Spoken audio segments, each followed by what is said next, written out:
আচ্ছা, পাখিরাও কি অভিমান করতে জানে? তাদেরও কি অভিমান হয়?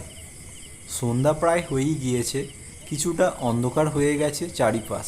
হঠাৎ খেয়াল করে দেখলাম একা একটি পাখি নীরবে বসে আছে গাছের সবচেয়ে উঁচু ডালটায়। আমি ভাবছি হয়তো পাখিটার মন খারাপ। অনেক সময় দেখি মাথা নিচু করে এভাবেই বসে রইল। ভাবছি পাখিটা এখন বাসাহারা হয়েছে হয়তো। এখন পাখিটার যাওয়ার কোনো জায়গা নেই, তাই এমন নীরবে বসে রয়েছে। হুট করেই দেখি আরেকটা পাখি কোথা থেকে যেন উড়ে এসে বসলো তার পাশে। মাথা নিচু করে রাখা পাখিটা তাকে দেখেই উড়ে গেল আরেকটি ডালে।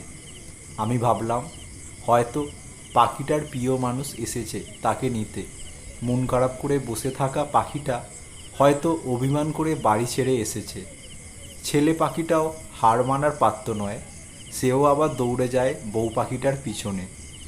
বউ পাখিটা বেশ অভিমানী, সে যেন আজ আগে থেকেই ভেবে নিয়েছিল আর ফিরবে না ঘরে।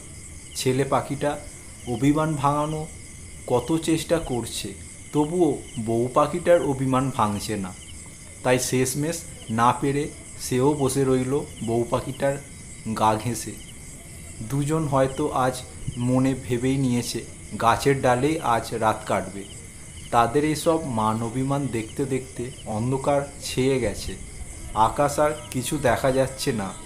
আমি বসে বসে ভাবছি আদৌ কি আজ ছেলে পাখিটা বউয়ের অভিমান ভাঙাতে পারবে? হয়তো বউ পাখিটা মনে মনে বলছে, তুমি ছাড়া বাকি সব অমাবস্যা। নিস্তব্ধ রাতে জমে থাকা এক দীর্ঘ তৃষ্ণা।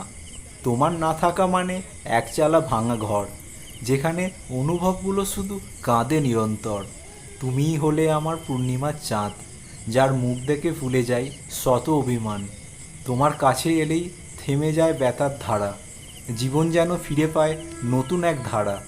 তুমি থাকলে সব কিছু শান্ত মনে হয়, তুমি না থাকলে নিজের ভেতরেই হারিয়ে যাই।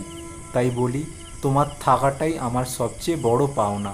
তুমি আছো বলেই এই জীবনে এখনো কিছু মানে খোঁজা যায়।